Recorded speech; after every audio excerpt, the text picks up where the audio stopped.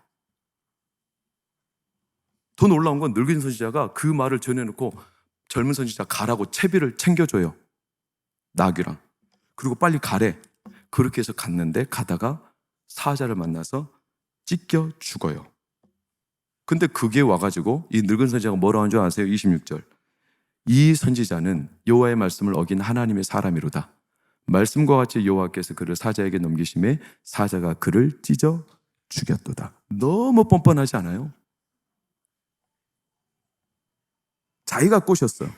그것도 거짓말로 일부러 속이려고. 뭔가 젊은 선지자한테 은혜를 자기가 다시 회복시키고 싶었는지도 몰라요. 좋은 의미로 생각해 보면 어쨌거나 속였어. 하나의 말씀이 아닌데도 말씀인 것처럼 데려와 놓고 정작 그 젊은 선지자는 안 간다고 처음에 거절했어요.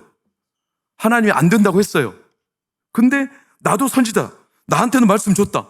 굉장히 떳떳하고 당당하게 내가 나이가 몇인데 너보다 모르겠냐. 그러니까 따라간 거죠.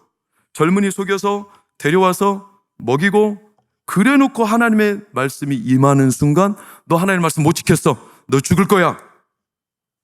이렇게 해가지고 젊은 선지자가 가다가 길에서 사자에 물려 죽었어. 옆에 가가지고 이 선지자는 하나님의 말씀 안 지키다가 죽었대요. 얼마나 뻔뻔해요.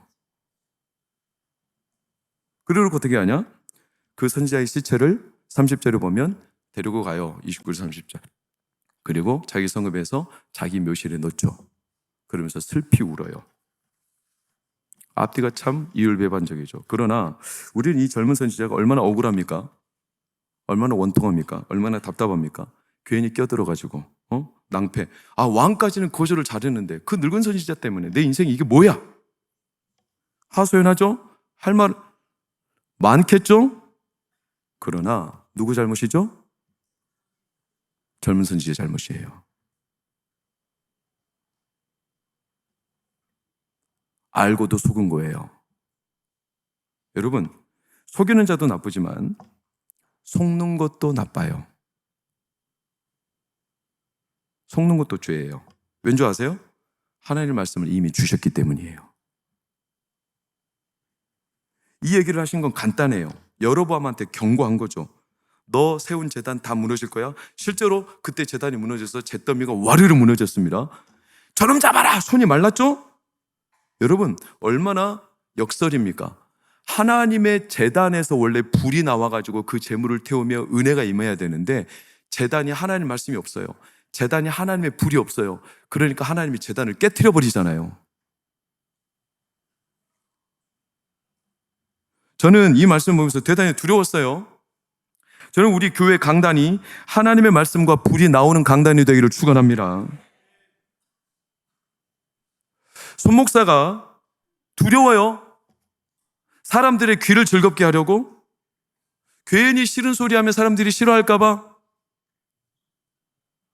괜히 부담스러워서 교회 안 나올까 봐, 이렇게 될까 봐 저 두려워요. 언젠가 옥하는 목사님 살아계실 때 이런 말씀을 하신 적이 생생하게 기억이 나요. 자기가 성도들한테 평생 후회되는 한 가지가 뭐냐면 설교를 너무나 부드럽게만 했다는 거예요. 성도들을 바로 가르치지 못했다는 거예요.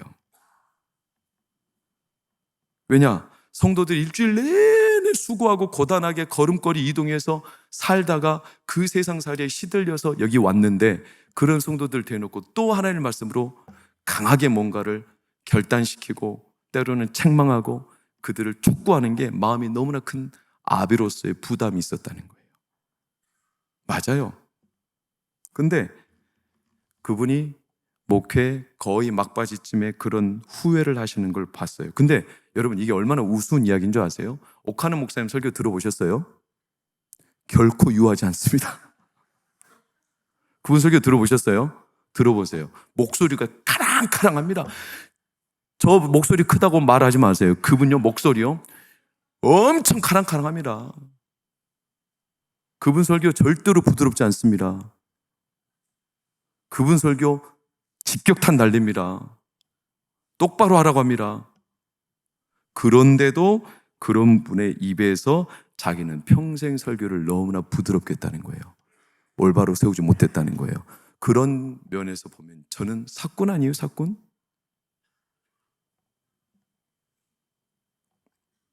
하나님, 제가 입만 번지르 인기에 영합하는 목사가 되지 않게 해주십시오.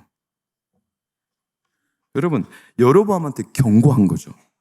제단이 무너질 거다. 손이 말랐죠? 6절 다시 볼까요? 손을 성하게 은혜를 구하라. 은혜를 구했죠? 손이 성해졌죠?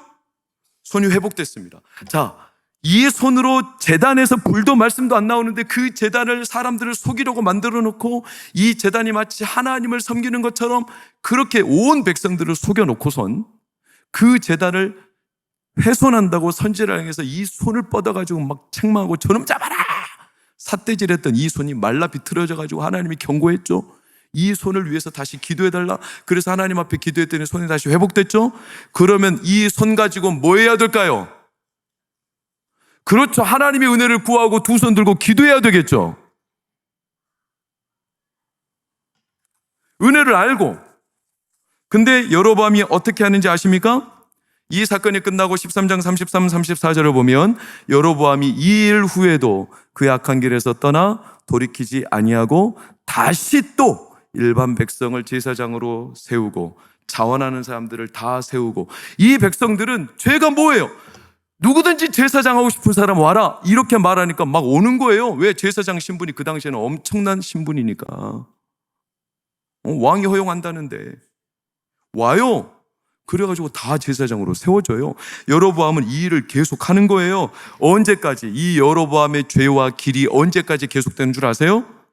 열왕기하 18장 북이스라엘의 마지막 왕 호세아가 멸망할 때까지 여로보암의 죄에서 떠나지 아니하였더라 이렇게 기록되어 있어요.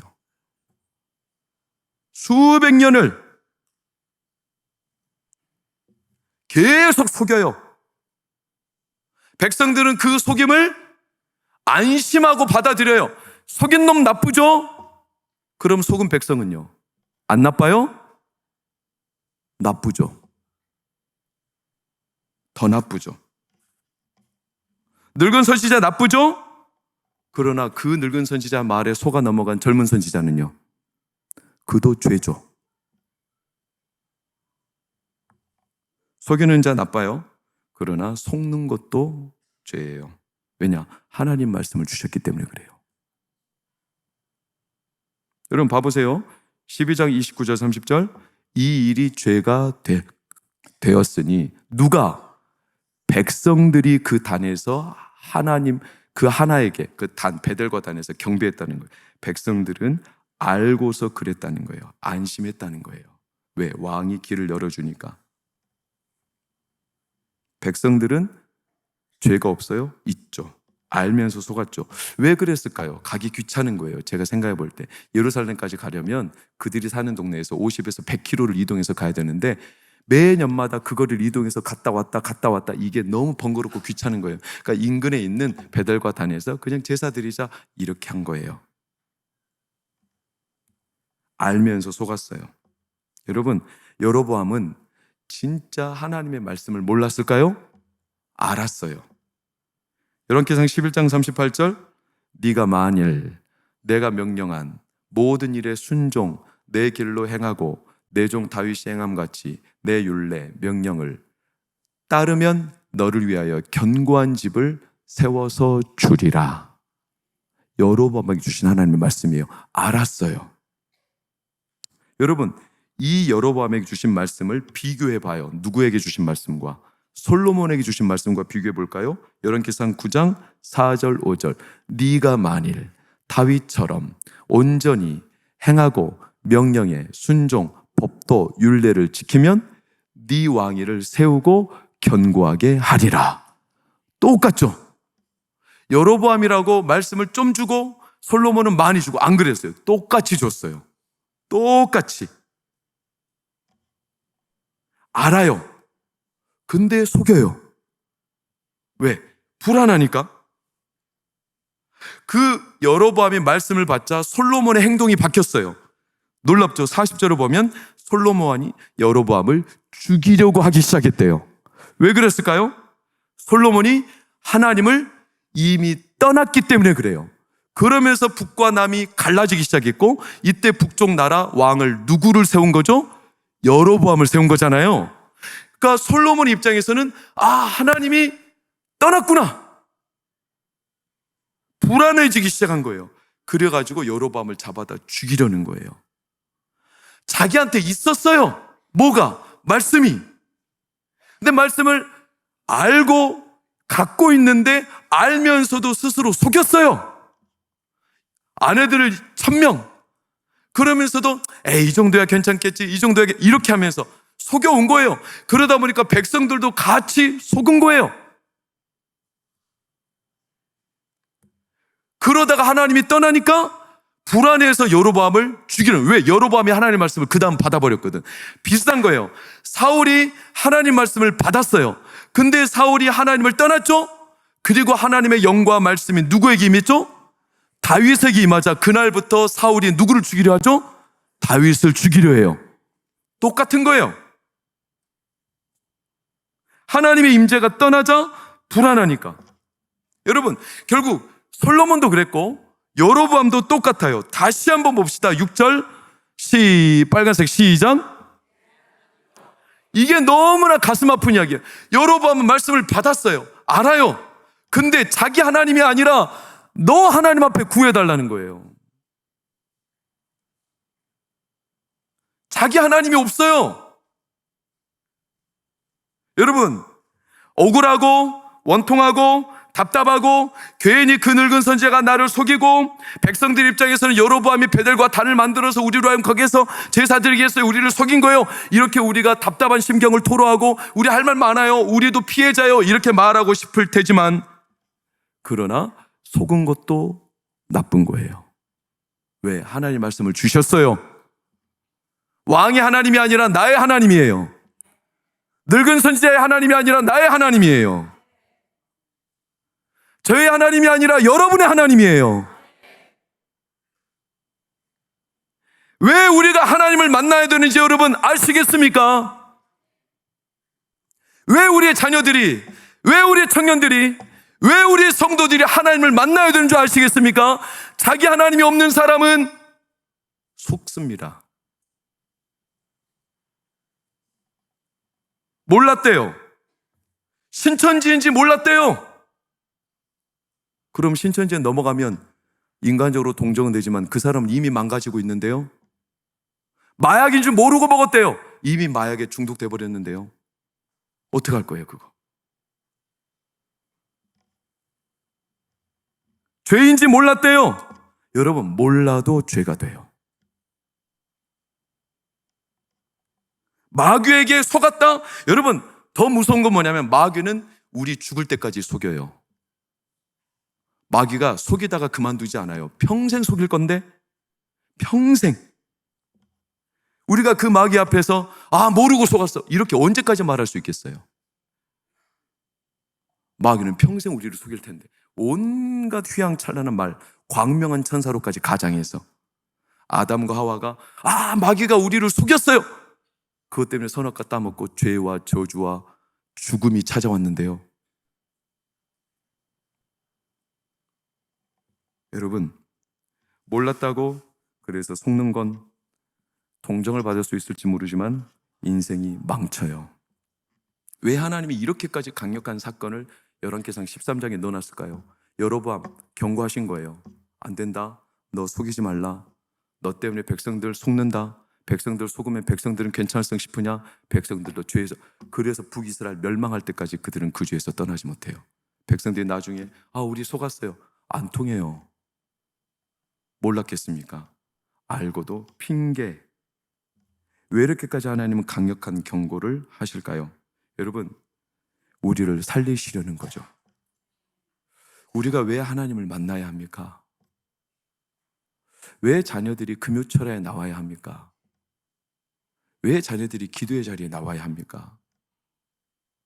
알면서도 알잖아요. 내 인생을 책임지는 분 하나님이신 거 알잖아요. 알지만 속잖아요. 왜? 불안하잖아요. 교회 나와서 기도하는 것보다 세상에서 요구하는 조건을 키우는 게 훨씬 내 살 길에 도움이 된다고 우리 속잖아요. 알고서 속잖아요. 모르고 속는 게 아닙니다. 죄송해요. 어쩔 수 없었어요. 어쩔 수 없었어도 그게 이미 우리를 속인 겁니다. 여러분, 마음이 무거우십니까? 하나님은 우리보다 마음이 더 무겁고 이 일로 인해서 우리의 생명이 왔다 갔다 하기 때문에 하나님은 이 무서운 사건을 그 사이에 끼워 놓으신 겁니다. 왜? 우리를 살리시려는 거죠. 우리 성도가, 손목사가, 우리 고등부가, 우리 중등부가, 우리 소년부, 유년부, 초등부가, 영아부, 유아부, 유치부가, 우리 장년부가 내 하나님을 만나야 합니다. 내 하나님을 만나야 우리가 어떻게 평생 속이는 마귀를 분별해내고 이길 수 있겠습니까? 내 하나님을 만나야, 하나님의 나를 붙들어 주심을 믿어야, 때로는 망치는 길처럼 보여도 하나님 말씀이면 거기를 따라가는 거죠. 그래서 성경은 너는 배우고 확신한 일에 거하라. 말씀이 분명해야 되는 거예요. 하나님을 만나야 되는 거예요. 안 그럼 이리저리 흔들려요. 왜? 자기 하나님이 없어요. 자기 게 없으니까 남의 떡이 더 커 보이는 거예요. 그러니까 자꾸 곁길로 가는 거죠. 자기 게 있으면 돌아오게 되어 있어요.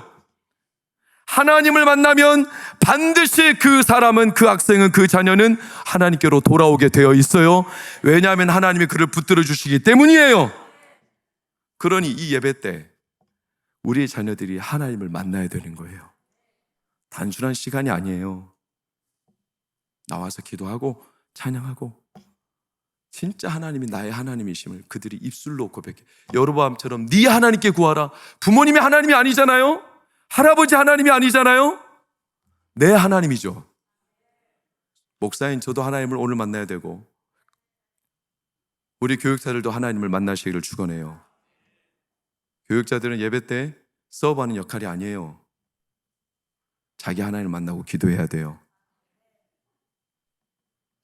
어린이들 나와서 뚫레뚫레 기도하면서 자기들 기도 안 하고 장로님들 기도하시나 쳐다만 보고 있는데, 어린이들 그렇게 하지 말고 하나님께 자기 하나님을 찾으세요. 하나님을 만나주세요. 그래야 우리 인생이 그 속이는 자 앞에서 다시 하나님이 주신 이 은혜를 누릴 수가 있어요. 오늘 우리의 마른 손을 하나님이 성하게 해주시기를 축복합니다. 기도로 평생 하나님 앞에 붙들렸던 손이, 기도의 손이 말랐습니까? 영혼에 하나님을 향했던 그 마음의 진액이 말랐습니까? 하나님께 향했던 그 기쁨이 말랐습니까? 여러분 영혼에 하나님을 정말로 사모했던 그 마음에 하나님과 깊이 나누었던 즐거움이 말랐습니까? 오늘 다시 회복되기를 축복합니다.